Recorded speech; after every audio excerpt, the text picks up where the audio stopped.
years, every issue. Wow. And Hi, on Becky. Hi. I'm going to turn off my screen, my camera a little bit because I'm eating my dinner, but I'm here, I'm tuned in. It's just us regulars right now. Yeah, and I don't care. Yeah, I'm just having fun with Don't mind my my, chewing, like, In a I'll real- try not to eat with my mouth in an full. in-person meeting, we'd all see everybody eating, yeah. I mean, and it's we would just- be enjoying it. watching Yeah. eat is a much more normal thing, and I just finished, so everybody had to watch me. it was Okay, horrible. I'll keep my camera on, but I'm going to mute myself. All I right. did it an hour ago, but I am nourished at this point. But I miss the dinners we got with the meeting. Well, I'll start since this is 6:30. I'll start the meeting. We started recording and stuff, so although we've only got 5 people from the board here, Brandon said he was going to join us at just before 7 because he's on another meeting. But the discussion has been that even if I had done what I was supposed to, that most people would not have received or did not receive emails the last 3-4 days because their power was gone anyway. And Well, there are a few people who kept it. I'm glad you sent it out today because I'm afraid I might have forgotten in the flurry of the last minute stuff on deadline day.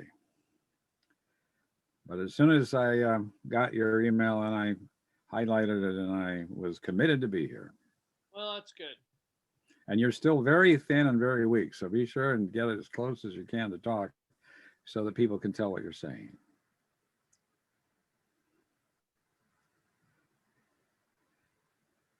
Well, I have no idea where the microphone on this is. Well, you're Is this closer better? to it apparently at this moment. That's better. There we go. That's better. Yeah. Just hold that pose. That's a good Well, let me see if I can get, let me see if I can get a headset. Okay. girl. Yeah, what a good girl.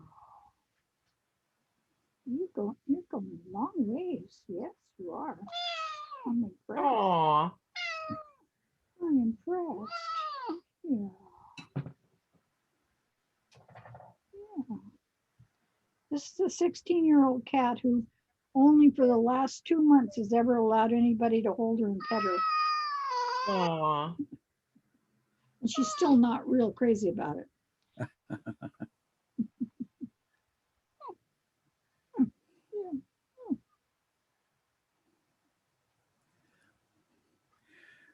Well, either the cat is now finding out what has been missing all these years, or I it's think just she losing its is. power to resist. Well, she doesn't feel Beautiful very cat, good. though. She's lost a lot of weight. She's weak. Well, cats can live a lot longer than that. I hope it's something fleeting. Oh, she has kidney disease. So, it's, Oh, I'm taking. Is that better? Yes. much better. Much better. Very Look good. what it All right. did to the cat. When you want them, they won't come over. When you don't want them, they're right on you. Yeah. They got to be center of attention. Much better. Thank you. Well, I had a nice meeting today with a client and Zoe does some work with him. So I got to see her briefly today. Oh, How's good. she doing? Yeah, How is she? good. Her hair's getting long again. We all have our COVID hair. But, Yeah, I talked to her Nice. about a week Well, ago. I'll be back. She seemed to be pretty happy. Yeah. Yeah, it's always nice to see her. Well, one of these days, maybe she'll join us again in a meeting. Yeah, it's 10 o'clock before we even really get started out there. So Yeah. And I think she's super tired by the end of the day because she's taking care of 2 energetic kids. yeah, or her mom. Or her mom, who's even more of a handful. Yeah. Yeah. So, What happens is that this kidney thing makes her think she's hungry. oh, And so she'll go and lick the juice off of whatever food I give her, but then that's all she'll do. Hmm.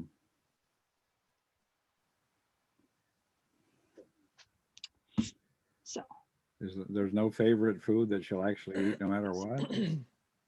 yeah, she likes sardine juice, but I forgot to get a can of sardines, a couple cans at the store. So Well, you don't let her eat the sardines? she doesn't much like the sardines. She just likes Really? the juice. That is strange. Our cat likes Put it butter, in the juicer. Yeah. so we have to keep the butter in a, she's very dexterous for a cat, so we have to keep the butter in a Tupperware that actually has a hinge lid, not just a pop-off lid, because she can pop lids off. And, you know, I grew up where the animals were not to be, you know, around the food. So it's always bothers me when I see evidence that she's been moving something around on the counter trying to get into it. But I did realize, especially with the dog on her last legs, so to speak, she can't even walk at this point. Mhm. If I give her a little pat of butter every day, it kind of lubricates her old joints and she can get around a little bit easier. So if she goes outside, which she doesn't ever want to do, I give her a little bit of butter when she comes back in. And today she got Brunschweiger, so you may only have 2 days left to live. May as well go out on a happy note. That Yeah, I was- saw I think it was a Fred Meyer someplace that took all their food that was going to spoil and they put out word for people to come pick it up for free, Yeah. which I thought was great because I was in Safeway here yesterday. After the power came on. Let's see, Monday night the power came back over here, and so Tuesday I went over there and they were, collecting everything and they were just throwing it all out. It's like, I know, Yeah. it was crazy. And why? getting mad at I think people. there's a state law that Yeah. puts a time limit on that. Right. It's a law. For sale, but you can give it away. I mean, you can give it Well, to the food- problem is if you give away food that is spoiled and people get sick, you're going to get sued. Yeah. Yeah. That's the challenging part. And and it's unusual to give it away before it's spoiled, Yeah. because you might get the power back before it actually reaches that point and be able to sell it. It's a Yeah. huge loss. But there if are you certain can. foods where you really do not want to mess around. And I know at Fred Oh, Meyer, yeah. the issue was sausages, and that's like the biggest offender for, I mean, you don't want to mess around with that. Yeah, but all the vegetables, Right. I mean, they're emptying all the vegetable bins. Yeah, yeah. And I think normally, you know, when you look Fruit. at the stats on how much food the groceries give away, they are normally pretty organized about it. I think, you know, dealing with the snow and everything, it was I'm sympathetic to trying to get rid of that stuff safely so that people don't get sick. Or, Yeah, you I'm on the know, side of they get George sick on because this. because it touched something that had Right. E. coli on it. No, I understand it. It's just it seems like a huge waste. Yeah. And I'm Well, sure people are putting in Sure, our the stores would fridge was- agree. They'd like to sell it. Yeah. Yeah. Our fridge was out I'm on for the side 3 of the stores days, on this one.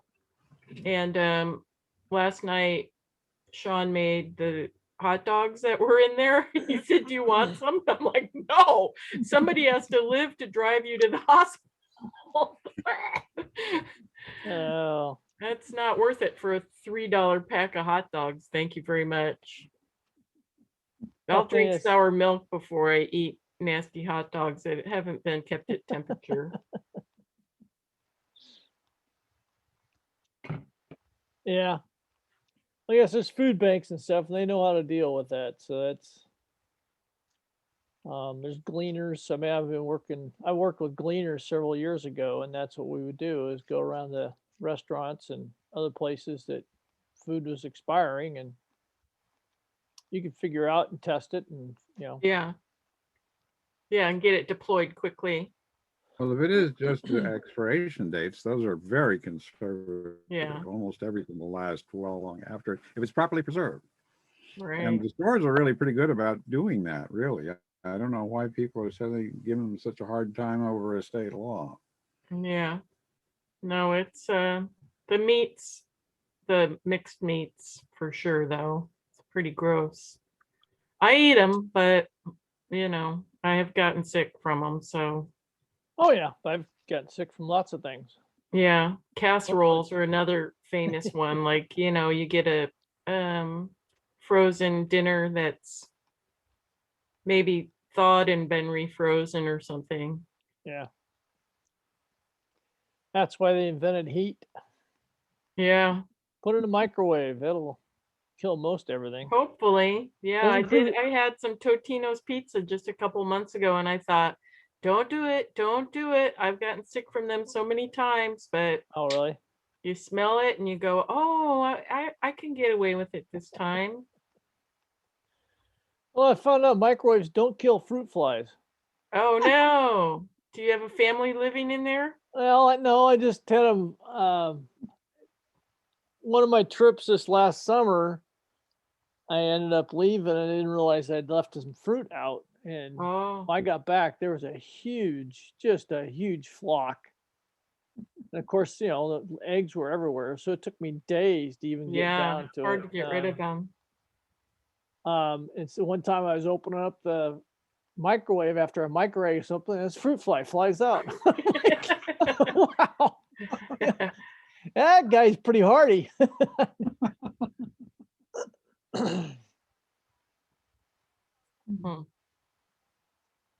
So I guess it doesn't kill all living organisms, but that's what they're doing too with like oysters and some of the seafood. Is that if you're going to eat it raw, they'll put it through a microwave station, not a full microwave cooking, but they have microwave stations now where they pass all of it through the microwave, and it kills most of the organisms and Oh. allows them to distribute raw seafood a little closer. They're also doing, found out that pressurized canning without cooking I'm not sure how they do it, but the pressurization actually will kill a lot of the organisms, and Wow. especially with oysters. Hmm.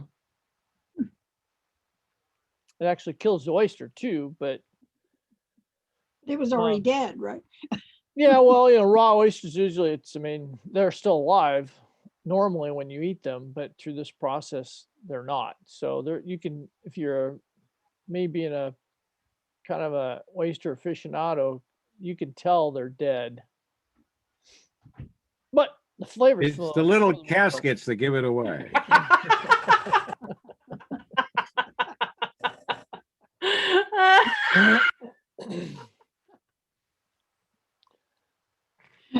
Made out of shells. Oh, good. A little laughter. It's good. Oh.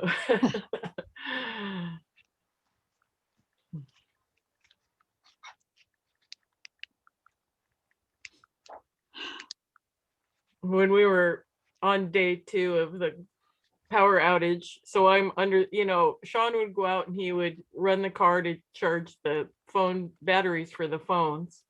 And so he'd come back in and I'd get under the covers and I'd watch old Saturday Night Live skits and I'd be laughing under the covers and he'd be like, stop doing that. It's so weird. You just hear laughing from under the covers. But you gotta laugh if you're freezing cold. Even if you're not. Yeah.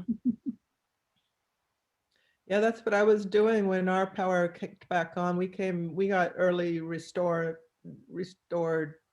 power, like went off 10 o'clock. What night was that? Was that Sunday night? And it was back on by about noon the next day. Wow. Nice. But I was laying on my couch with a blanket over me, just saying, well, I'll lay here or in my bed. And, we'll just see what happens. Somebody will find the frozen popsicle later, huh? What's that? I said someone will find the frozen popsicle, that being you, later on. Right. Right. I know, my apartment was not staying that warm. The downstairs held the heat a lot better. Yeah, you'll have to talk to the owner. So do you have insulation in the ceiling? Yeah, it's insulated. We were gonna do an extra 2 inches of insulation in the walls, but when we, we were starting to run, the budget was starting to go out of control at some point, and they hadn't put the windows in yet. And I looked over the window budget, and it was just enormous. There was an enormous amount of money. And one thing I discovered was that I had never really looked that closely at the plans. Mm. Every single window measurement that was called out was an odd measurement. So every single window was like a custom size window. To do the extra 2-inch furring out of the walls, it means you're getting a custom depth of the woodwork that comes with the window. And then there were some duplicates in there too, but I just looked at that and I'm like, okay, we're downsizing all the windows. We don't need them this big. My view doesn't really call for that. I still have nice big windows in here, but they're just not as huge as they were going to be. And when I took them down to size, I did like standard measurements, 24 inches or whatever, Right. 48. Would that cut the cost about half or third or? Yeah, cut the cost on the windows, but we also decided to forego the extra wall width. So that saved money too. And but I have a high ceiling like this, and the heater is up on the wall. So it's blowing like, the hot air goes up. So you got a split, right? It's one of the issues. Is that it back up there behind you? Is that your heater up there behind you? No, it's on the other side. That's Oh, a okay. pull down screen Oh, for showing movies. Did you ever get the other the other place you were setting it up as a condo? Yeah, Did you yeah, ever sell the condo? the condo is complete. The condo is on the market. It's been taking a while for various reasons. Yesterday, I got a text from my agent. We've been working with this one woman, and she said to expect an offer, their offer today. Oh, Today it came and went. I mean, unless it's still coming tonight. No, I haven't seen it yet. But that's kind of the MO. We're working with a woman who's I don't know how old she is, but she's older than I am. She has MS. She's been living in a 3rd floor walk-up apartment. Oh, And I think the MS or her age, something, it takes her a while to process stuff. Like she's all there, but she's just a little slower. And so I have a feeling that they just, for whatever reason, my days are not predictable. And there's so many, so they're probably just still working out the details before they present us with the formal offer, I imagine. that way she'd be on a main floor Yeah, that's why it's all on one level. Apparently she's been shopping around for quite a while, for years even. But it looks like a real thing. I do expect an offer any day now. Cool. She likes funky, it's a little funky. She's fine with sharing the yard and having, me manage that. She's got 100 houseplants she's going to be bringing with her though, wow. which I think is kind of cool. Yeah. I think we'll be pretty compatible. And I think she's willing to work with my housemate, and she was even considering continuing on with my housemate renting from her. But I just suggested that they give my housemate notice when we sign the sales agreement, which is what the law provides. We can then give her 90 days notice, and that she work it out so that she can move in while the tenant is still there. And if end up being compatible, then she can invite her to stay. Yeah, they can write their own agreement. But I think just to be safe, she's got to give her notice. Agree. Because this is the time. Yeah. But if it Yeah, works and you out- don't want to get into some kind of situation where the rental laws keep Exactly. favoring renters and, so Yeah, because you can't give even the it. best ones. You can't give anyone notice now, whether they're paying the rent or not. Yeah. It's been a blessing for me in a way to have her there because she pays me rent every month, and I've needed that money. It's been, until I get to the sale, I kind of need that to make ends meet. So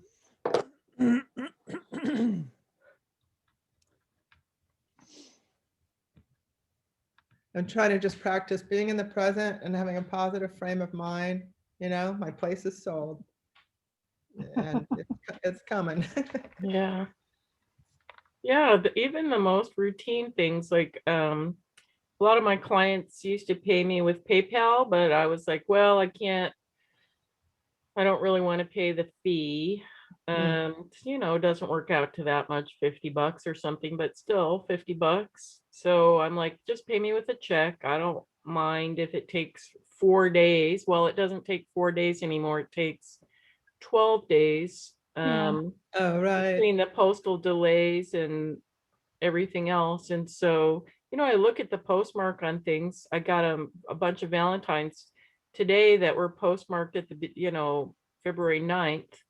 And you just go, yeah, I have to just build into my cash flow that it's going to take 2 weeks to get a check instead of 4 days. And everybody's like, well, just invoice us earlier. But not everybody's on retainer where it's a fixed amount. So, it's an adjustment, but it gets to be bill paying time and you're like, oh, there's money out there somewhere being, donkeyed across the US. Yeah, I've been hearing reports of really long delayed mail too. And I think the storm that we just had delayed our local. Yeah, they didn't deliver on Saturday. Mm-hmm. They did. Anyway, ours delivered on Friday, but not on Saturday.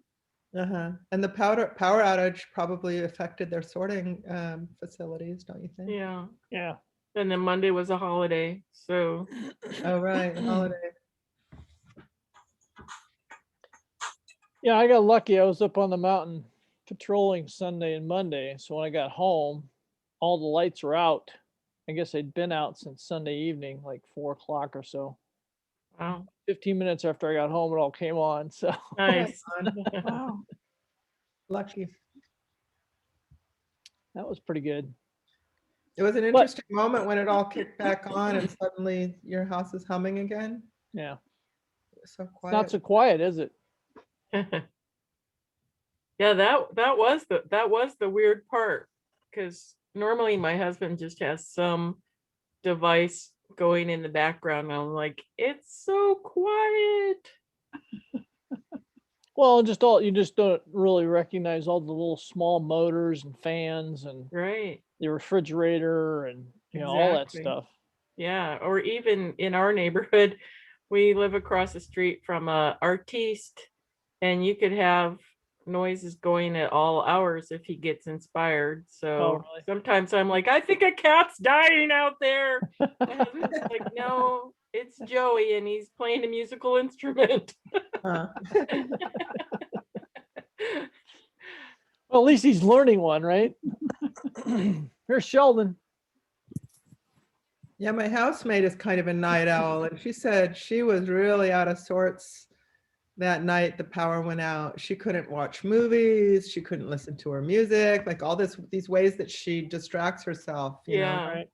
and awake in the middle of the night with nothing, no Right. entertainment. Yeah, I tried to read Welcome, by Sheldon. candlelight, but that didn't work. Hey, Hi, Sheldon. Sheldon. Howdy. Nice jacket.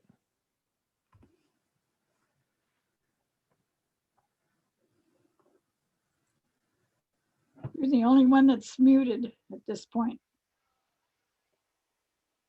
There he Oh, is. there I is. I is here, just isn't here. Nice to see you. He's trying to be seen, not heard. That's right. Well, it's all the I've- usual suspects tonight. I hear you're all relaying your power stories. Yeah. Or lack of. Or Or lack- How did it go for you? We just got power yesterday evening, Wow. And when So did we it go were- out? Friday. Oh my Man, goodness. man. Yeah. Yeah, we were out a while. We're sure that the first thing we did is turn the heat way up. Yeah, And yeah, we've been enjoying not having to stay 6 feet from the fireplace. We have a fireplace, but it doesn't heat much more than 6 feet, Huh. you know, from because the fan, you can't turn the fan on. Oh, So I think my next investment is going to be a generator. that'd be a good one. Yep. Well, I'm, you can get the wood-fired stoves that radiate more too. Yeah. Yeah. I mean, we haven't used our wood burning stove in like 3 or 4 years. And we went through almost half a quart of wood now this Wow. week. Wow. I believe that. So You cook your food that way too? What were you? I have a butane stove Mm. that we used. We were still able to make coffee at least. Great So- priorities. That's right. That's right. So today I've been dealing with customers coming back on because I didn't really have email or anything either. yeah. It took out the internet tower or the cell phone tower, and so we had intermittent phone internet too. Oh, really? Yeah. And so I would get emails and then I wouldn't get any for an hour or two. Then all of a sudden a bunch would come in. And Right. so, but yeah. So now, like I said, now I'm just trying to catch up on stuff. I have an event that I'm cooking for Saturday night. And so I'm starting to do some stuff good. for that. And so that's my power story. Well, yeah, I was thinking about, I'm definitely putting together well, I've been planning it for a while, put a full battery bank together with solar. But, yeah, the biggest problem is, like internet, even though the power's back on, the internet wasn't up for another day. Right. Yeah. Fortunately, I had Verizon and the tower I was attached to locally was working. So yeah, I was same able here. to get there, but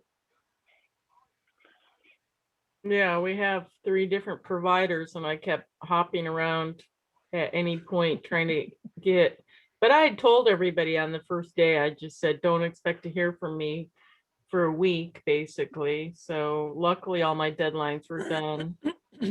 But yeah, it was funny because Tuesday it was just starting to get dark and Sean had finally gone out to the shed and he had bought a generator from somebody, a used generator, and never used it. So he said, well, I'm going to just go see what it's like and if I can even get it fired up. And literally he was just about to push the button and the power came on. I thought he had done it because I opened the door and I said, success. And he's like, what? And I said, that wasn't me. But he said that he bought the generator from a very anal retentive person and he said it was immaculate and it worked. So it's good to know that we have that. yeah. Well, the trouble is, do you have the connector at your power box to plug the generator in?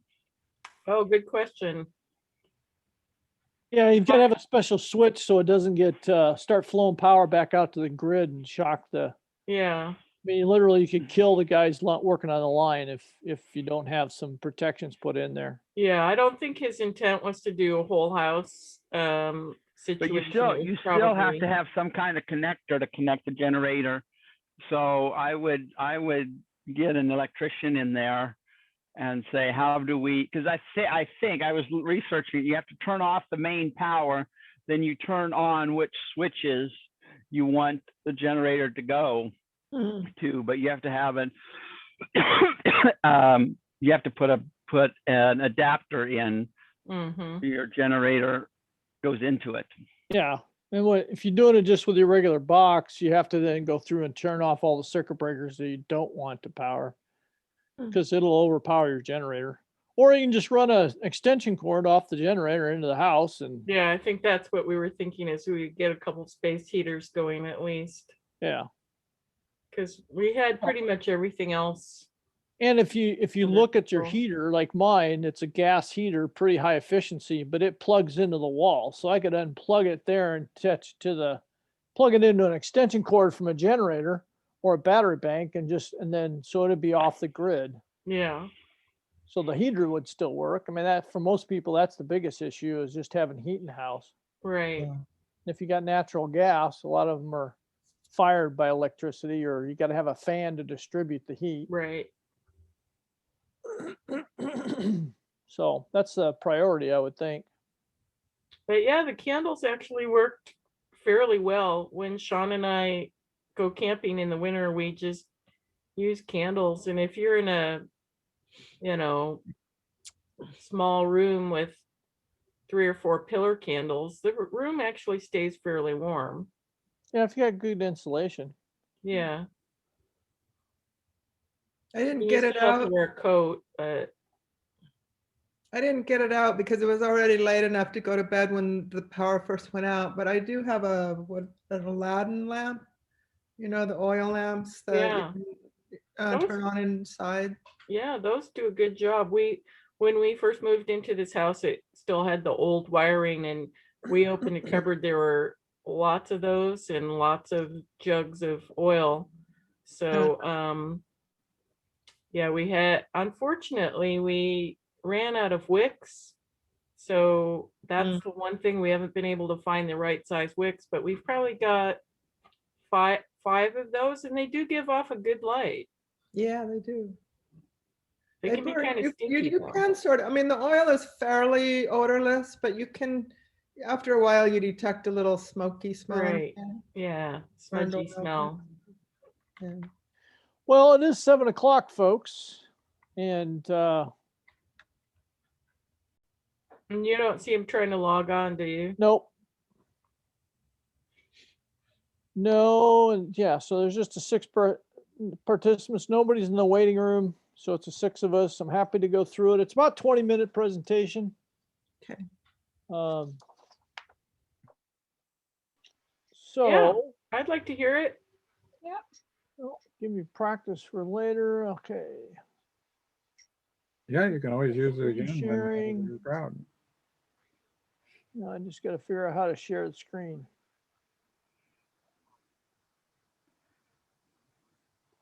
If you go down to the stop video button and click on that little up arrow, it'll give you the option, I believe, to share screen. Yeah.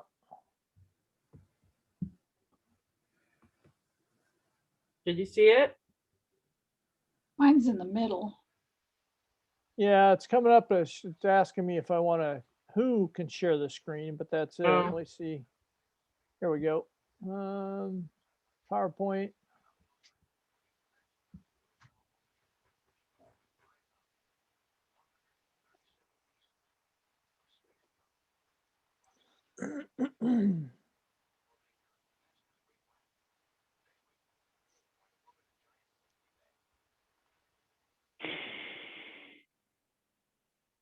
She wants me to get in bed so she can lie in my stomach.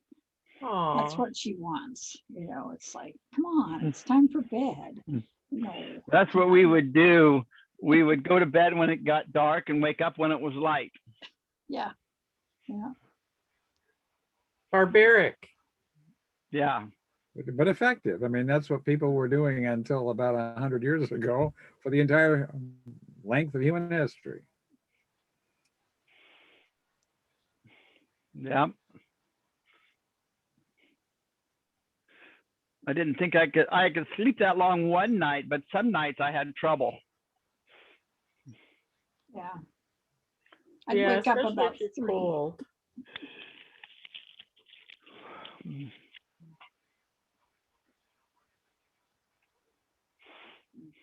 Yeah, I knew I should have checked this earlier. It's not letting me share the screen for some reason. That always seems to be a problem with the presenter, but I've never actually, in various meetings, but I've never been the presenter, so I don't understand what the problem is. As a participant here, I have a nice green share screen up button right in the left, right of center in the bottom tray. Yeah, it's telling me Um, that there's an but issue I don't with believe- settings, preferences. I've sat through Rotary meetings where it's taken them 15 minutes to figure out how to share the screen. Several people have given lots of instructions and nobody can figure out how to make it work. They usually do in the end. I just don't know how they do it. And I've never tried to do it, so I suppose I should practice sometime just to see if I It's can supposed make to it be happen. easy. I don't know why it would be difficult. Everything else about Zoom.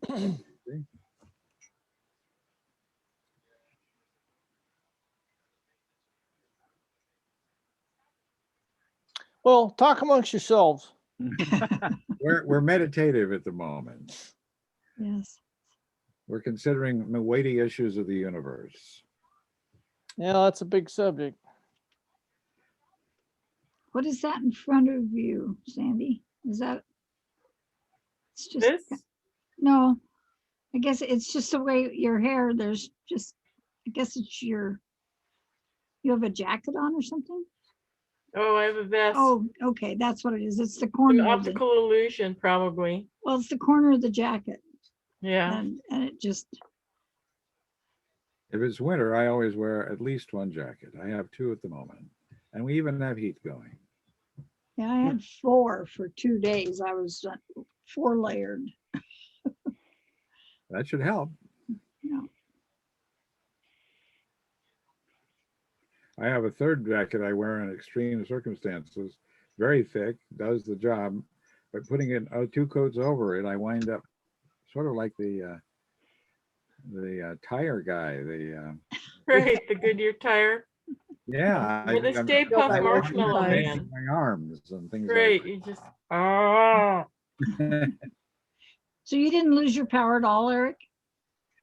No, I am in the somewhat fortunate position of living about 1 mile from the power station, which is over on Holgate, and the power is taken out of there on super high poles down 17, and there is no place where a tree could fall across it between there and here.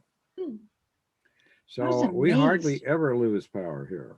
I was amazed at how many tree Wow. branches fell Mhm. and I wires were know. broken. And I mean, it was really, and that was on the main, I mean, I didn't drive any streets this last 2 days that were not plowed. I was really very picky about where I got, how to get where I wanted to go without going any place that Yeah. needed, that I needed to drive in snow.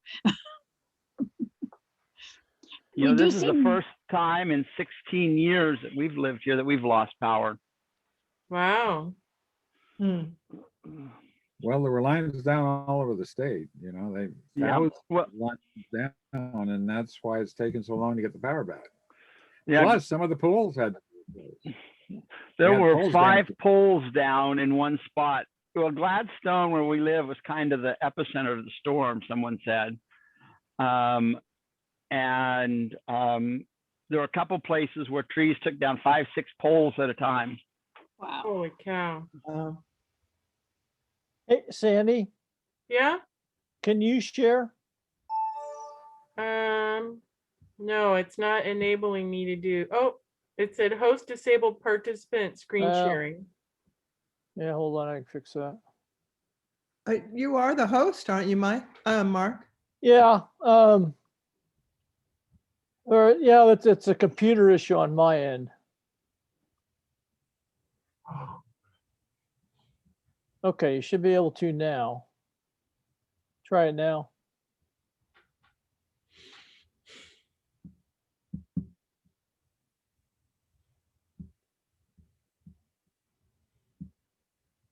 Can you share now, Sandy?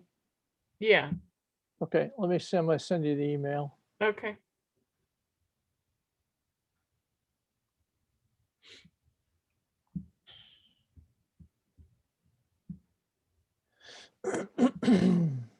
Well, I think I saw people gleaning, branches in order to use in their stoves. It appeared to me that there were people that were, taking advantage of dead branches in order to burn them, Hmm. which is a good thing.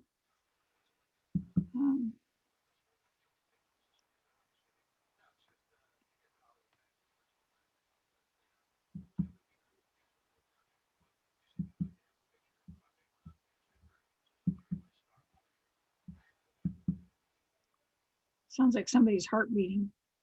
Thump, thump. Thump, thump. Okay, Sandy, you should be getting an email with the attachment. Okay, I'm in my inbox right now. There it is.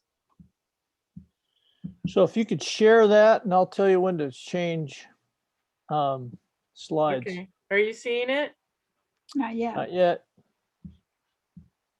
Okay, why are you not? That's not it.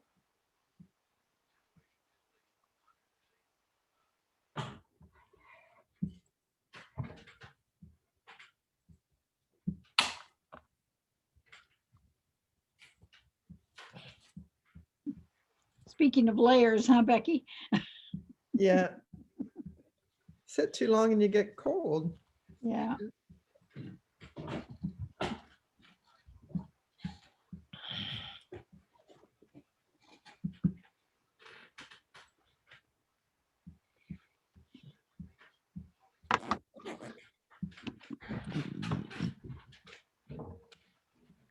Is this a PowerPoint or a PDF Yeah. file or?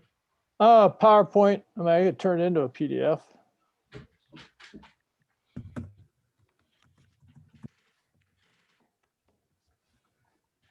Huh. There we go. Okay.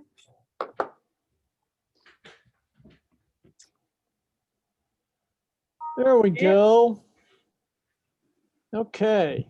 And part of it is if everybody has a writing utensil or something, right? I have a little short exercise for you as part of this. So if you have something to write with or on, and something to write on, or a typing or something, then you might want to get that.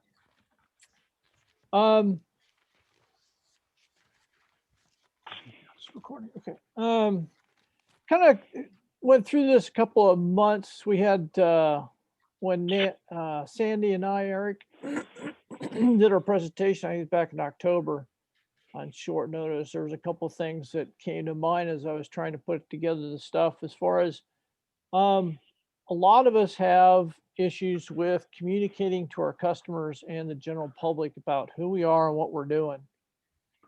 And it seemed to me that this would provide some of the other stuff I've done in work-wise would help establish that base and provide consistent messaging for us when we're trying to communicate via the web page. Especially in today's environment, a lot of people do research on each and every one of us as businesses to see if they want to start the communication with us.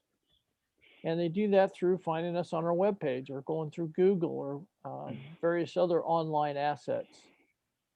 And if we have our statements and our communication needs to be consistent.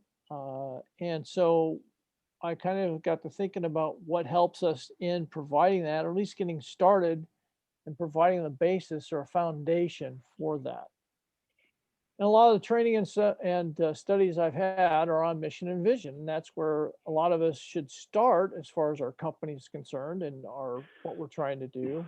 And so I thought I'd go ahead and review that and try to go through how do we do that with the mission and vision statements.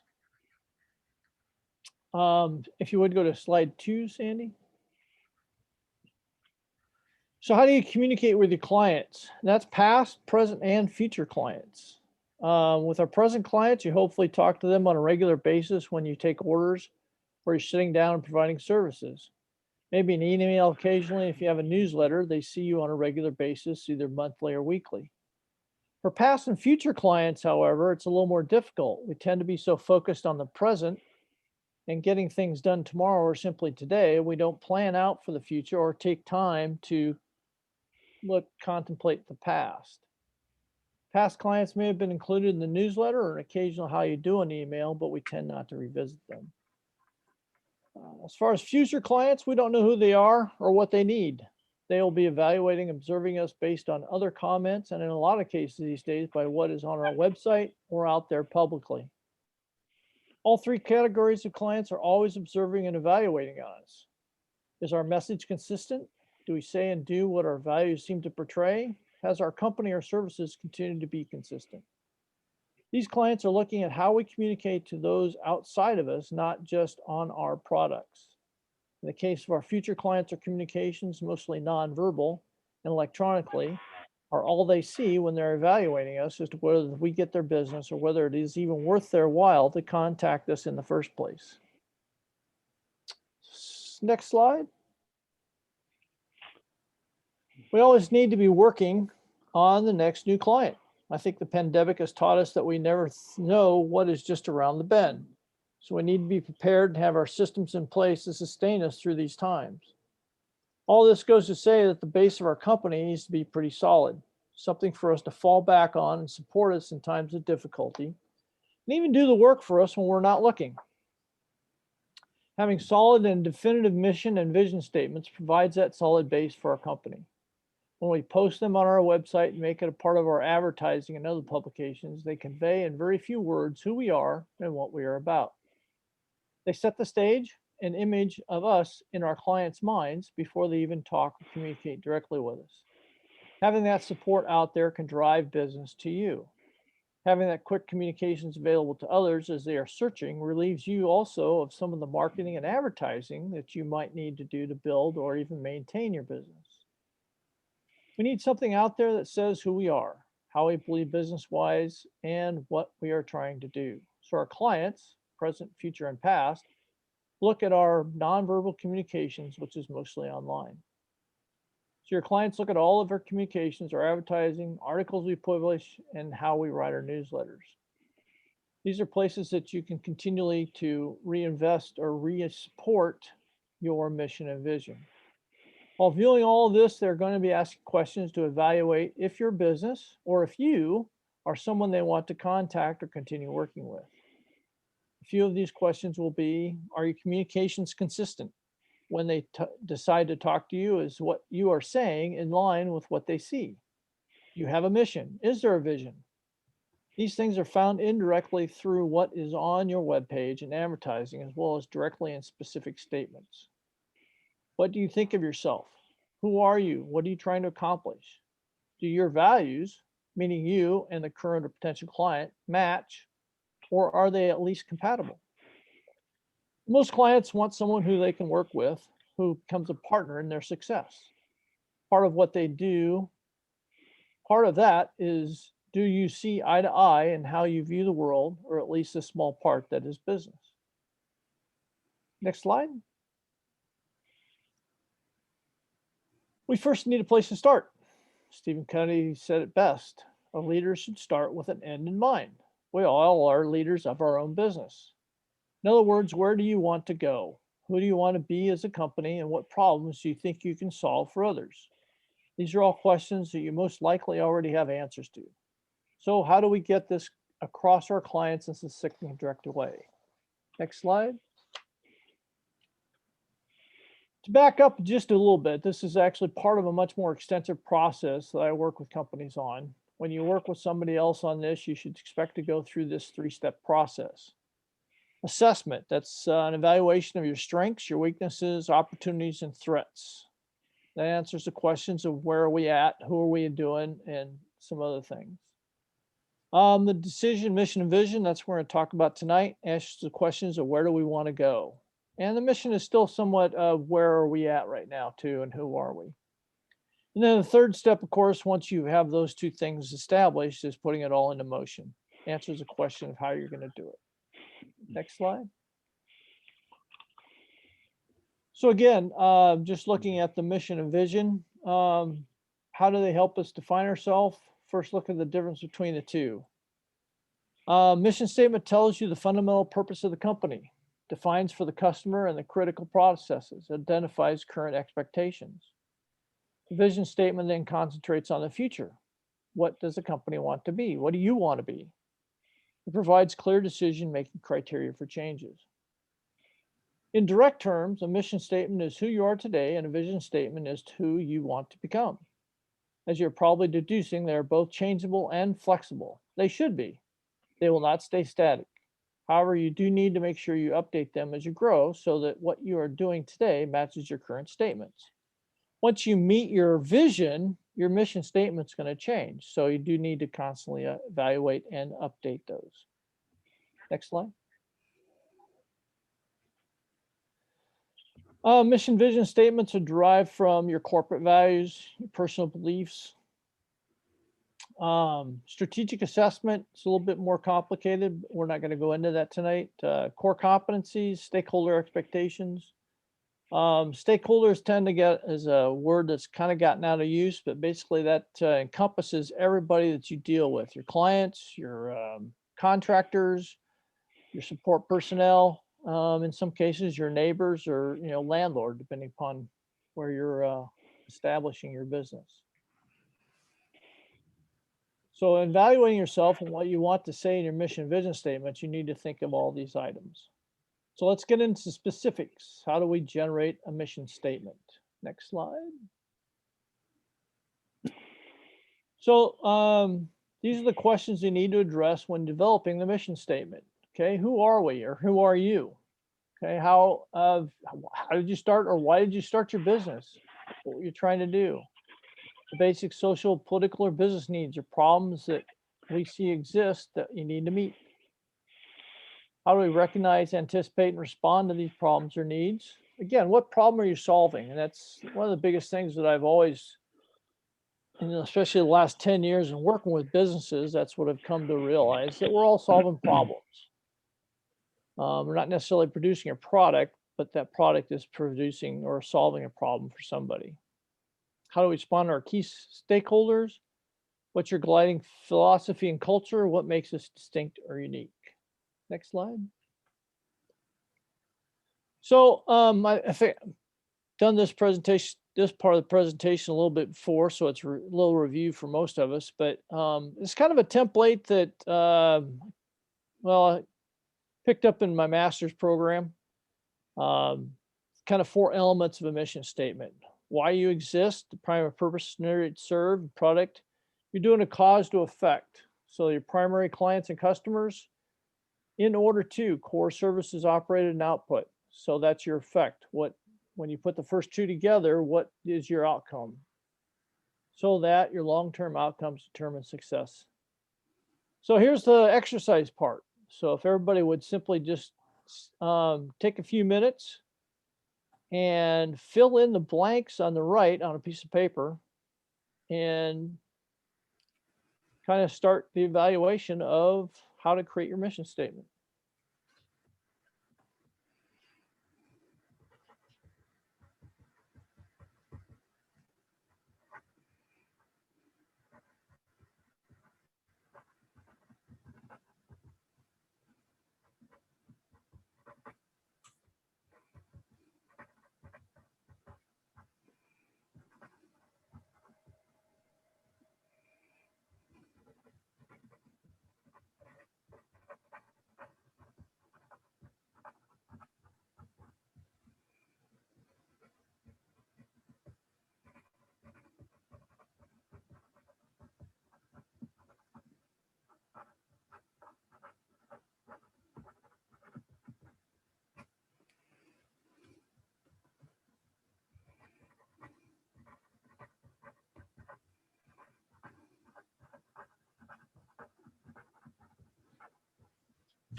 So, any questions about what you should put in any of those points?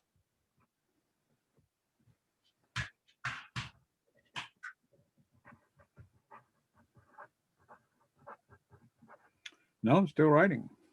Still writing. Okay.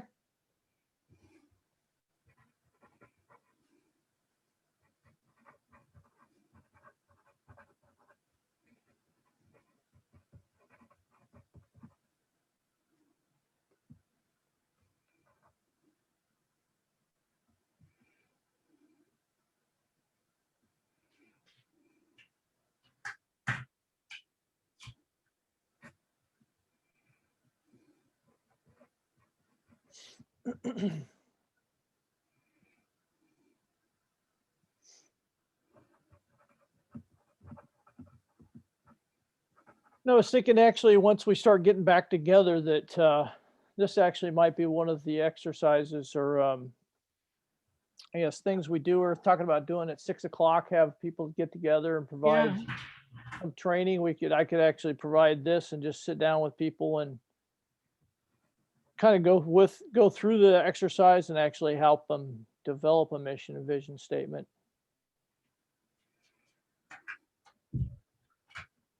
And so once you kind of got those things filled out, then you want to start putting flowery language to it. So if you go to the next slide, Sandy.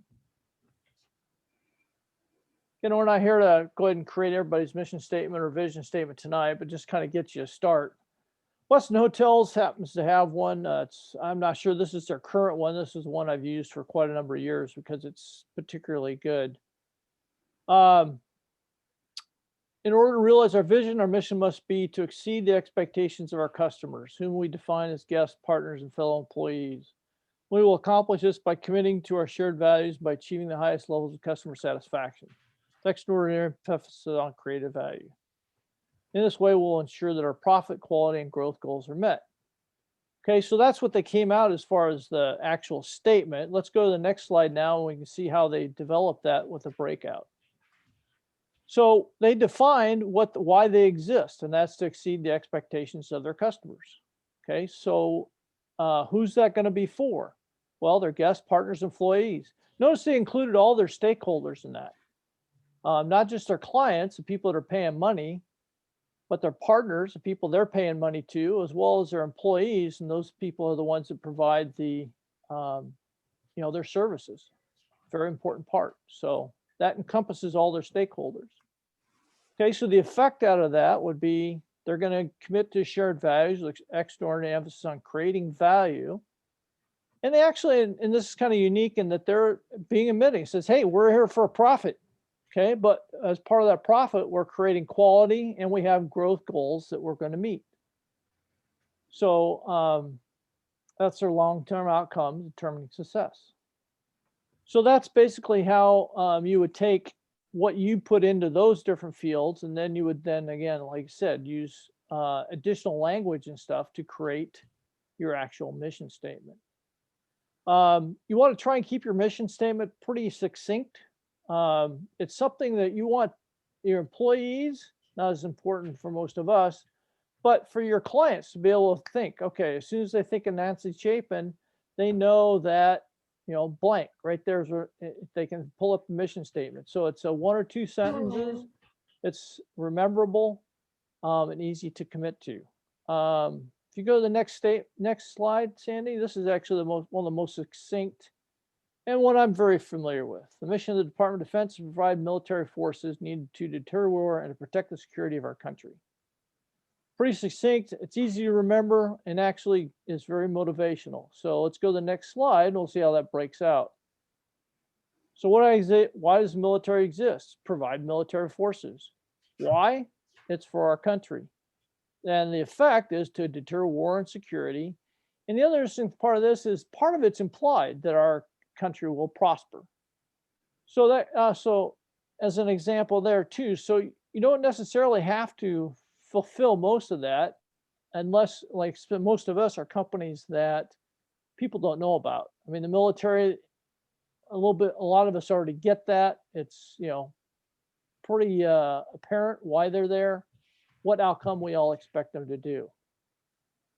So most of us are actually going to have to fill that in and be a little more specific so our client base and our other stakeholders realize why we exist and what our long-term outcome is.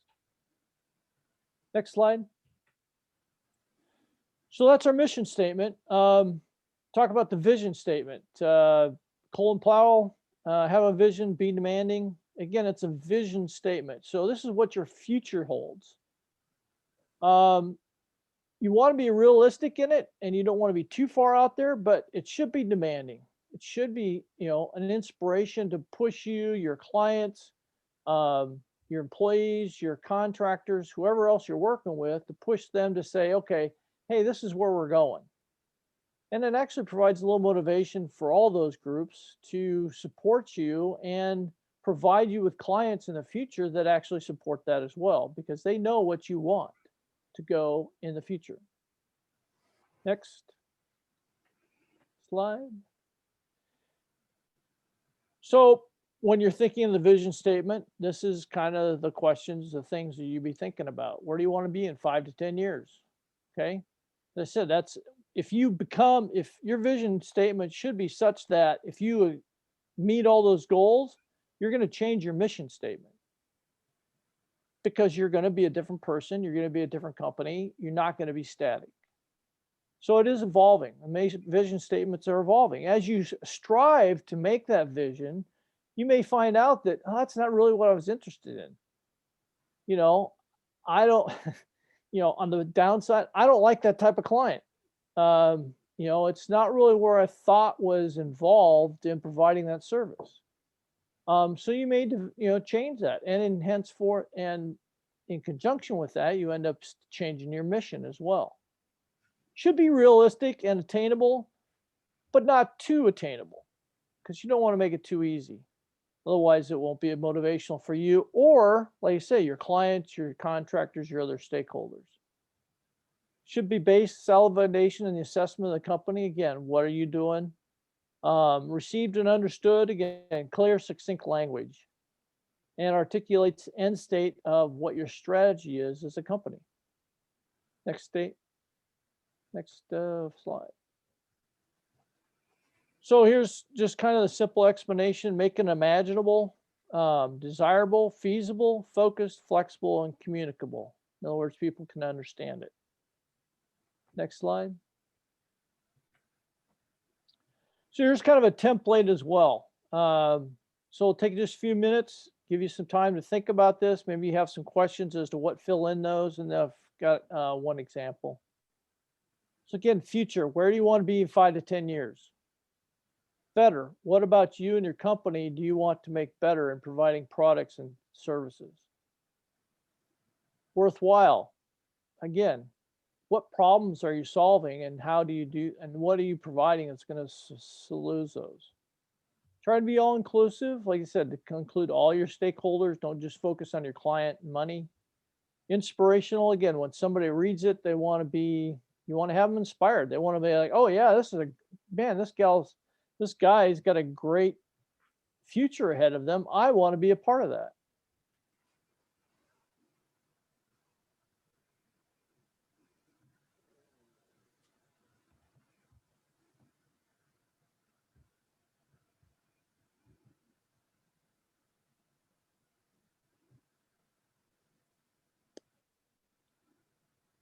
Everybody ready to move on? Go ahead. Yeah, just trying to give you a little bit of time here. So the next page. Again, Westin Hotels, really good. They had this, at least they used, like I said, they used to have this really well down. Year after year, Westin's people will be regarded as the most best and most sought after hotel and resort management group in North America. They've been specific, you know, they're not saying the world, they were focusing on North America this time. I think they've actually expanded that a little now. They've given you kind of a future time frame, trying to include all of their stakeholders. Inspirational is the most sought out hotel and resort management group. Next slide. So again, this is how they would fill out the template. And again, the inspirational part of going that's, you know, not as express. So we lost Sheldon. So again, some of the things in here can be implied as long as it's extremely obvious. You don't want to be subtle. You want to be very specific, and you want it to, so the best thing to do is have somebody else that's not necessarily familiar with your company or where you really want to go. Have them read it, ask them what they think about it, and then ask them questions about what they got out of it. If it matches all the things you wrote down here, then you did good. Most likely, in most cases, we end up finding out that we weren't quite as specific as what we wanted to be in several of these areas. Any questions about that? Okay. And next slide. Okay.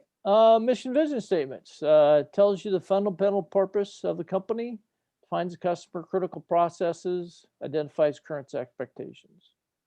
Again, just statement again, it should be very concise, very succinct, should not be more than 1 or 2 sentences, and short sentences, not run-on sentences. Vision statement again can be longer, a little bit more defined because it concentrates on the future. It should a little bit more outline about where you want to be, and very specifically provides clear decision-making criteria for changes. Again, like I said, make sure that you understand that this is not only for you, but for your clients when they don't know you, because you want to inspire them to get together with you.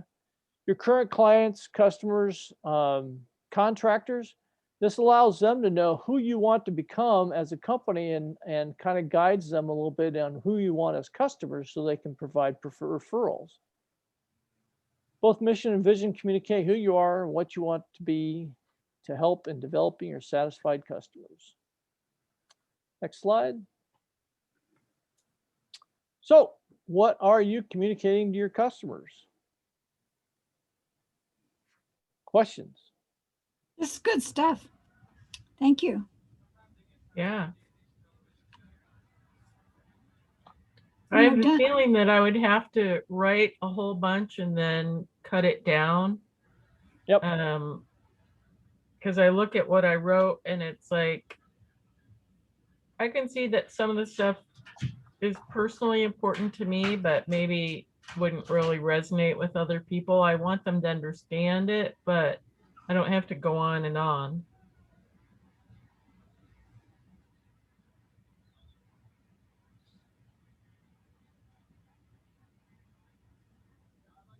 I guess the other thing that's interesting is to look at your mission statement and just go, wow, is this actually worthy of my life on this planet? Is this mission worthy?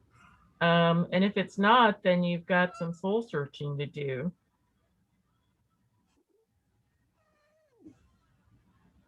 I had some misgivings about the second Weston slogan. What's that? I said I had some misgivings about that second Weston's statement. It really put me off. It struck me as aspirational advertising rather than relating to the customer. When you say we will be regarded, it doesn't really relate much to the customer or convey much of an effort on your part to be regarded. It just sounds like a statement that we will be. So there, I didn't like that one at all. Yeah.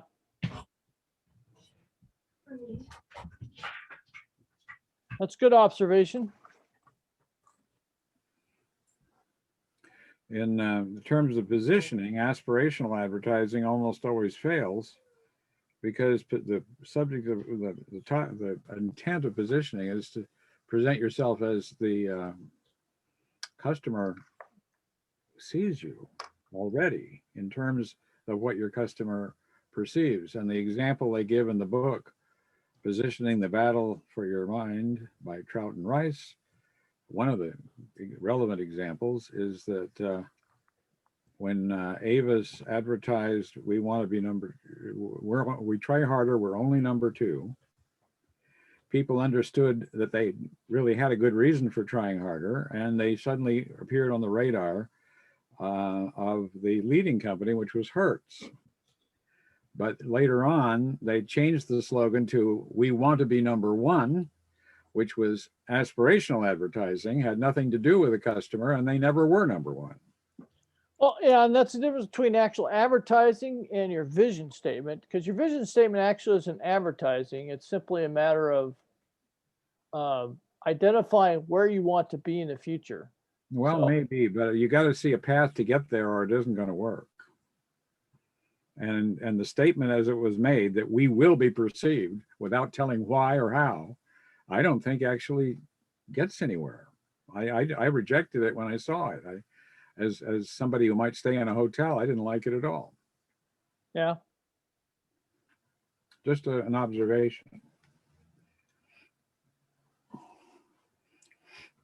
Well, I think the other interesting part about the vision statement is that, you know, when you boil it down to 5 or 10 years and you go, wow, add 10 to my age right now, what do I want to be?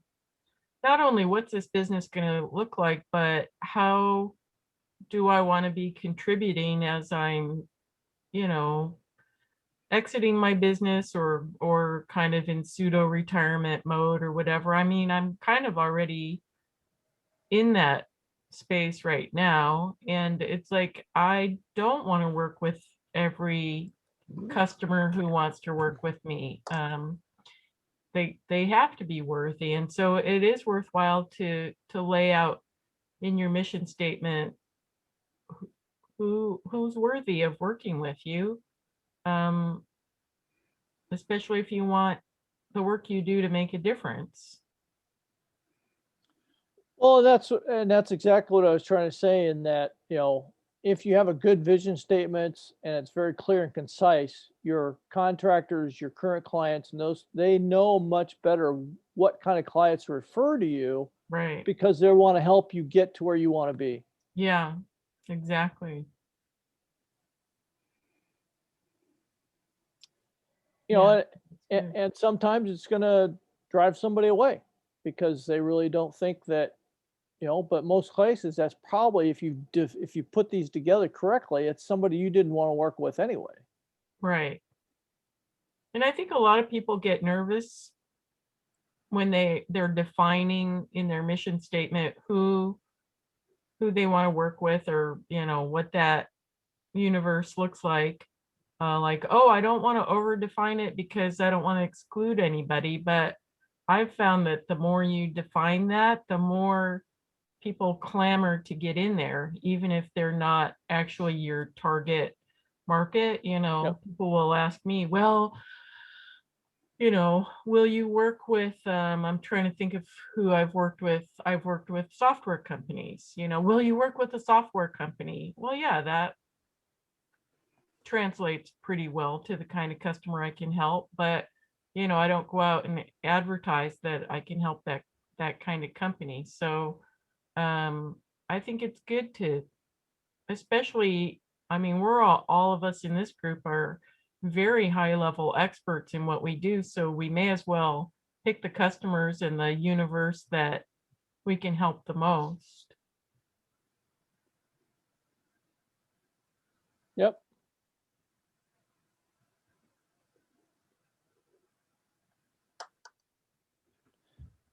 Very And good. again, it's not, you know, I do find working with some people, they're afraid, like you said, to put it in there because they're afraid to concentrate or focus, or they don't, you know, like you said, they're going to turn somebody away. But it is very true that if you focus on one thing, get really good at that, people tend to request or refer you to stuff that's just outside of that because you did that so well. Right. And if you try to hit everything at the same time and become, you know, a jack of all trades, master of none, then people aren't really sure how to help you get where you want to be. And they're not Right. quite sure where you want to be in the first place. Whereas in putting it in your vision and mission statements, that helps you define it and get working. And then people kind of know, you know, and if you got really good customers, it's like, well, you know, what you're doing now doesn't really match your, you know, what your vision was. Why are you going in this direction? Yeah. And so it Well, and the does other help. thing that it really helps a lot is if you're on, well, whether you're doing a Google search or on social media or whatever, the more specific you can be in defining who you help and how, the more the platforms will reward you by returning you as the solution to somebody's question. So, you know, if I'm on somebody's computer, I'm not logged in as me, and never used that computer before, I usually take the opportunity to search myself online to see what I have to search for me to pop up as the expert or whatever. And you know, if you're not billing yourself as something that people can find you as, you know, that's a lost opportunity. So certainly this exercise helps define how those people would find you, and what you have to do to position yourself. I mean, that's part of a greater exercise. Like you were saying at the beginning of your presentation, there were a couple slots there that kind of pertain to that. But gosh, just look at the keywords that you generate when you go through that exercise. Like, oh, wow, there's a phrase I could use. Well, you know, and that's my question, not only to you, but everybody else, you know, because I'm not real big on SEO, but I'm kind of wondering how much, if you at least put some of the keywords in your mission and vision statement, how much that's going to help your SEO. I think once you define to yourself, it becomes easier to start you either incorporating it or, you know, I mean, the way SEO is set up these days, you don't have to be super, you don't have to use the exact words, you know, it will infer similarities. Mhm. But, you know, if I wanted to be known as the marketing strategist for the printing industry, you know, I could come at that a number of different ways. And, you know, I'd like to at least pop up in the top 10, let's say. And I know who the other people are and how they position, and they know how I position. But then when you do the exercise, you're like, oh, there's another, especially the inspirational part, because that's something that is probably going to be unique for any of my competitors. So it's really worthwhile for me to put that out there, because that's going to attract the right kind of customer to me. Okay. I thought that was super helpful. Molly. Becky, Sheldon, do you have any input for me? I just have a clarifying question, which is these mission and vision statements are things that we do want to put out there. Yeah. Uh-huh. I mean, as far as putting it out there, you mean as far as on your website? What do you mean? Yeah, because like the vision, like part of it is a personal piece. For me, there's things that I might envision, what directions I might want to go, but I'm not, maybe I'm not entirely clear, or I'm, you know, it might be premature to put that out there to the public. You know, like I have, for example, I have discovered I have a good ability of newsletter production where I have multiple roles. So I'm an editor, I'm making decisions about content. I'm an editor in terms of doing copy editing, proving other people's writing. So I'm, you know, you could say my vision or my mission. See, I'm already confused. I guess would be my mission is to make um, authors, organizations, small businesses look good in, in their communications. Doesn't have to be print, but Yeah. print is somewhat of a specialty. Well, that's where the difference. And then I do the organization of the newsletter, the content, sometimes deciding on placement and how to carry articles from one place, like how to rearrange everything.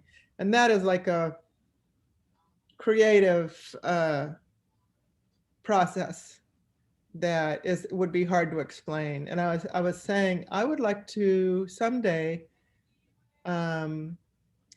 figure out how to teach this, teach other people the skills that I have. Mhm. And empower other people. So I know that I could begin doing that by maybe taping me while I'm in the process, taping myself verbally explaining what I'm doing, and then somehow distilling that into an informational video. I mean, that was one idea that someone suggested to me. Right. So that's just one example of like a place I might go in the future. I don't know how I could parlay that into money. And my individual vision might just be, I want to double my income within a couple years. I want to double the amount of money I'm making right now. And how to, and then figuring out how to get there. That's not something I would necessarily publicize on my website, but it Right. might be part of my personal vision. Yeah.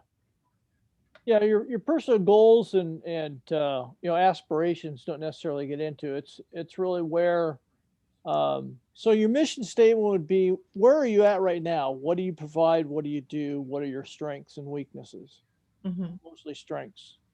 So that would be, copy editing, you'd have something in there about that, website development, whatever you want, what you're doing now. The basic things. But I noticed that in the Weston thing, they have their thing, but you never know, they never mention, we provide rooms for people to stay in when they're traveling. Like they're not telling you exactly what their business is in those statements. Right.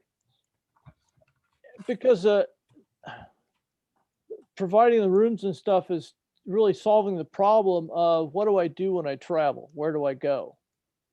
But so maybe mine would be so much simpler. Instead of trying to explain, I do copy editing and graphic layout, blah, blah, blah. Maybe it's just like I help other people look good. I mean, I help support I don't know. And I'm happy to sit down with you and look at that, but just kind of in a general way, your mission would be what you're doing now, what you're capable, what you're providing. Mhm. Your vision statement would be then, where do I want to go with that? And yours could be, stated around the thing of, being the go-to person for newsletter development at all levels, as well as a consultant on how to develop one. So sometimes work into that somehow that you want to be the instructor. You don't have to say trainer or something like that, but kind of give the inspirational part of that you want to help other people do their own. Mhm. So that's kind of what you would do. And that, and then people would then start coming, would look at that and be able to say, okay, she really is looking for what I need somebody to do. And she's focused on wanting to become the resource for creating and developing newsletters.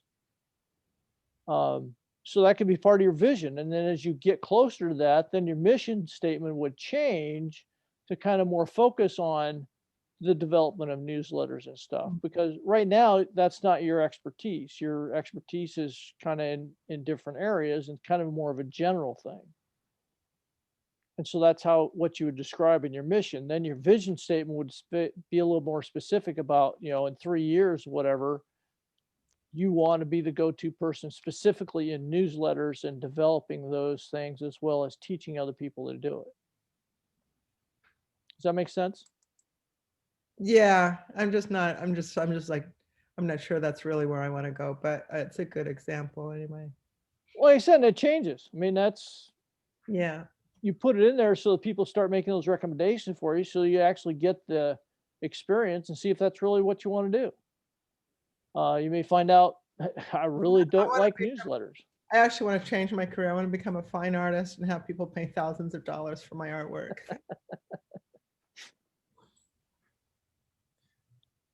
That's not a bad goal. No, it's not.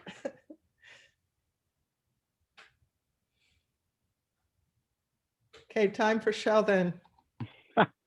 Well, I just, well, not just, about 3 or 4 years ago, took a whole year class from the Small Business Development Center on marketing, and it include vision and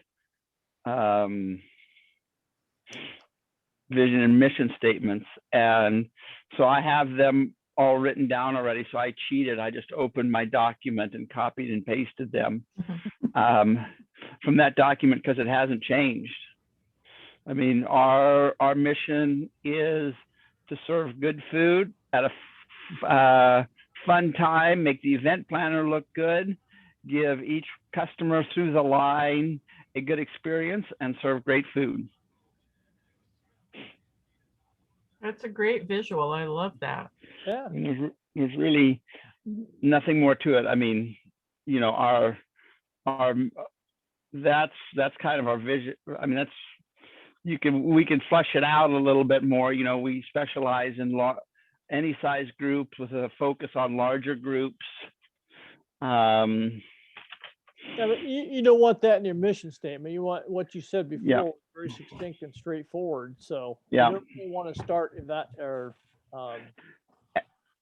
And our ultimate goal, is to gain business from our referrals that come through the line. Every event should bring the way it's turned out, every 2 events brings 1 new event.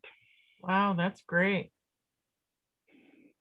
So that's that. I'd like it to be every event brings 1, but some of the smaller ones, that's not doable. But right now, well, having a pandemic in the works was not part of the plan at all. Wasn't part of your strategy. It wasn't part of the strategy or long-term planning. No. But it was one of your threats, right? I can't say that it was in my threat either. That was just not on the radar at all. So if I wanted to start over, now would be a good time to do it. Yeah.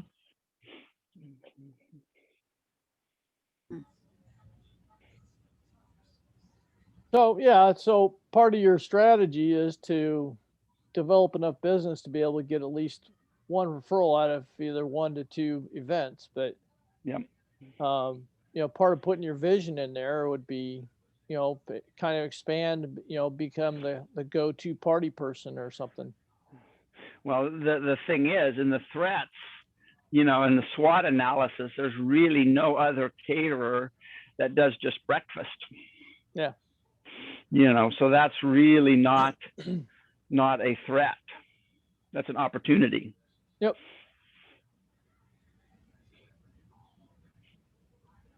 That's good.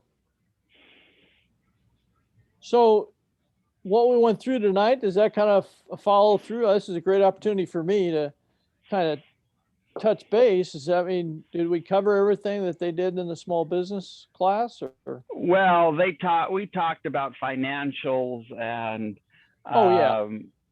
stuff as well too. So we had projections and things like that in there as well. But yeah, no, it's was right down that line. Yeah, like I said, I tried to keep it short and just do a mission vision tonight. So yeah, you can spend a whole year talking about this. Oh yeah. And I have. Do you have anything else, Eric or Nancy? No, it's always a great opportunity to be introspective on the business you're running. I find that I haven't really changed my objectives in 35 years. I'm still the only person in the world that does what I do in the music testing, and there are fewer people who see value in it, but those who do have prospered and are really into it. I'm thinking I should go in.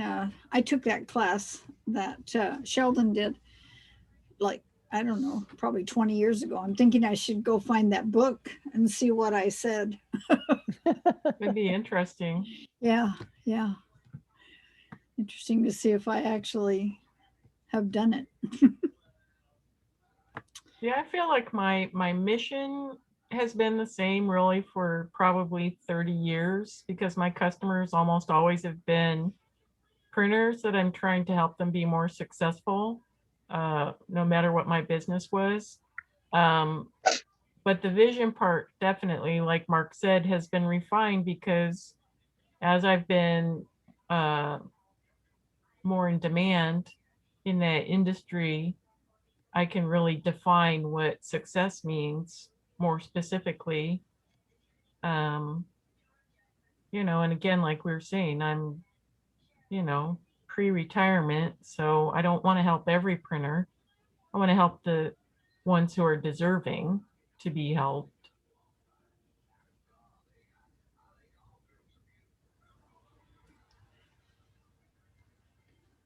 Well, And I good. think, oh, go ahead. Any input you want to give me as far as how to improve the presentations, like so we can refine it and hopefully put something maybe on the website or as part of our goal of developing some type of executive primer thing for the YouTube channel. That would be appreciated. I know probably from the presenter side, it seems like you gave us a bunch of time to write, but I was still working on it when you were ready to move on. So one thing for the people that maybe like Sheldon, who's already gone through it and he doesn't need that extra time, would be maybe to just animate the PowerPoint in that section so that there's like the different steps pop up one at a time, the slide play doesn't just Jeopardy sit music. there for 5 minutes. What's that? And play Jeopardy music. Right.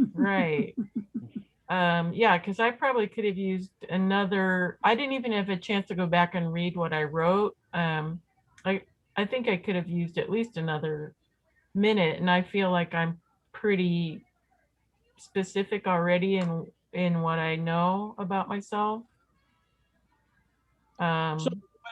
And do the overview, but then go ahead and break it out and give a little more detail for each one, then time for everybody to put something together before you move on to the next one.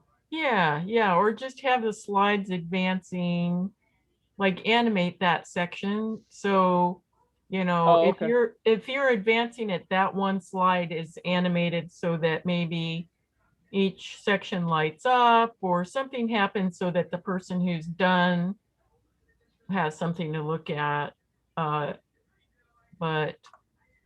I think especially if you're, like in Becky's case where her business is morphing, that first question is the first item in developing the mission statements, like big enough that you're kind of spinning there for a second, like, okay, and then, but as a workshop, I think it would be really fun to do in that pre-time because people could, even if they came back and we did it again and again, I feel like the people that wanted to refine it could refine it. The people whose businesses were evolving could kind of bounce it off of us. And, I mean, I could see going through this process every year and not being bored with it. Well, if you're truly advancing as a company, that's exactly what will happen because both your vision and your mission will evolve. Yeah. I mean, I could even see us doing some kind of like AHB retreat where we spent a day just working on some of these elements that people should be reviewing annually anyway. I mean, I get into a business and I'm like, hey, I need to look at your sales plan. I need to look at your marketing plan. I need to look at your business plan. And they're like, oh no, either they haven't done it or they haven't done it in a long time. And it's like, that's an annual event right there. Yeah. Besides, we're too busy selling to worry about that stuff. Uh, Okay. I think it's valuable. It's a valuable exercise for sure. And, you know, I can find, I even just sitting here thinking about it, I feel like I've got something that might result from this exercise that we did just tonight. But I like Sandy's suggestion that we might work on it over time together too. And so we can get feedback from other people. yeah. As far as the presentation goes, if you're gonna be putting it out there for small, you know, one-person businesses or really micro enterprises, I would suggest that you change your examples, you know, instead of Westin hotels and the US Right. military, you know, it's a little, it's like a whole different world. You know what I'm saying? Yep. Good idea. Something more relatable. Yeah. Yeah, you know, and for me, it's been, I've been in IT business for 20 years now, and I have always struggled with these in my IT business. I've never been able to answer any of them good. The pancake catering, it was easy to come. It was very easy.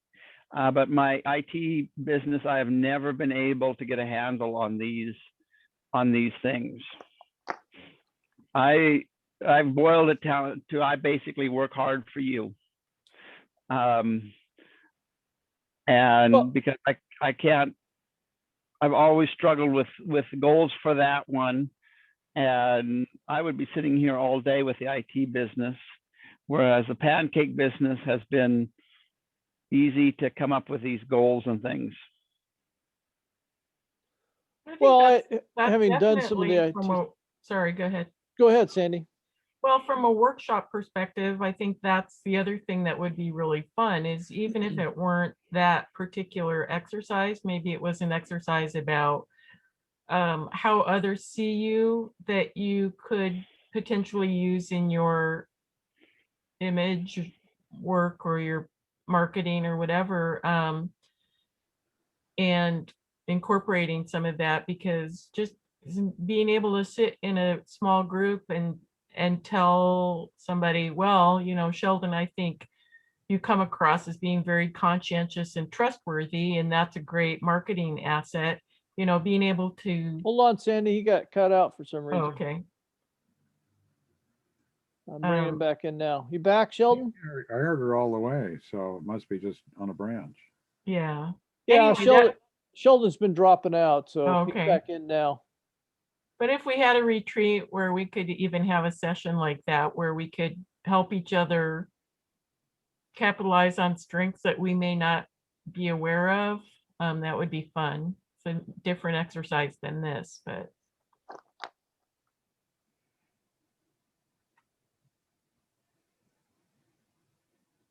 But yeah, on the other hand, I'm not trying to grow my IT business anymore either. yeah, I'm trying to grow the other one. And I was, you know, this close to considering dropping it before the pandemic. And I'm thankful I didn't, because it kept me going during the pandemic. The IT side. Yep. It always helps to have more than one thing you do, because you never can tell when you're going to need it. When a pandemic's going to hit and it's going to change everything. mhm. Well, and it's nice, like in my case, because print is, just by virtue of being a mature industry, it's a shrinking industry, aside from technology and everything else. It's just you know, hundreds of years old. So it's nice to think about, you know, having a sector that you serve that's growing and a sector that is maybe not growing. And like with the pandemic, the growing sectors, interestingly enough, aren't the ones that have been calling. It's the printers, because they're finally, you know, getting off their butts and going, oh my gosh, this really is a serious threat to the printing industry. we thought we could just ride it out, and it's like, no, you gotta take care of it right now. Whereas the software companies are like, oh yeah, we've got money, we'll bounce back. And the health tech companies are like, oh yeah, we'll make money, no big deal. Mm-hmm. And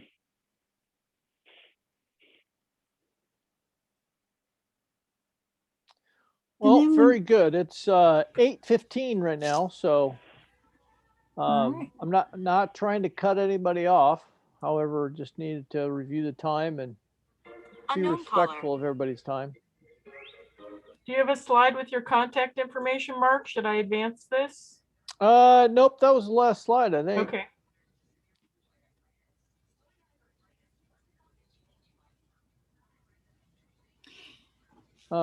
Really haven't been, since I've been flying, really haven't been doing a whole lot of consulting, but I'm reevaluating that now that everything has gotten delayed and the majors aren't going to be hiring probably for another year or so, which puts me at about a 2 to 3 year falling dead period as far as retirement. So I'm not going to stay at this company for that long.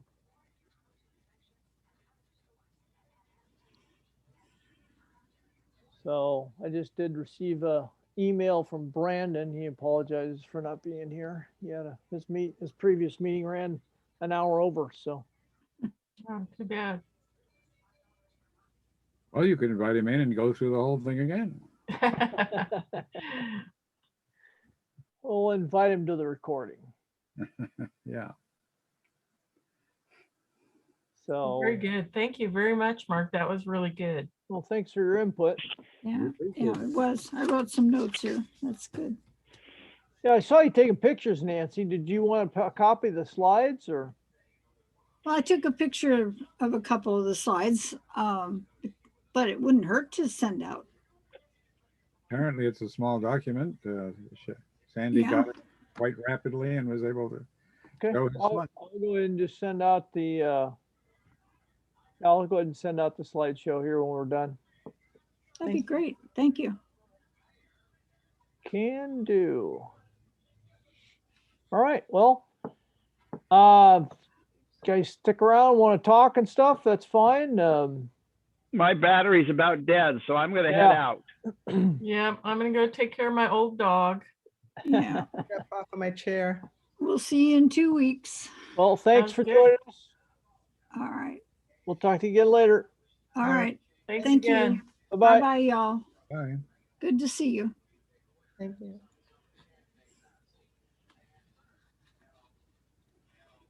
Mm.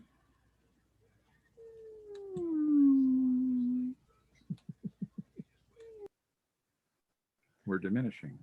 Yeah, well, yep, everybody's gone. Good night, Eric. Good seeing you again. Thanks for your I'm input. sure, thank you. Yeah, thank you. And thanks for the presentation. I enjoyed it. Oh, good. It's always good to know. All right, bye.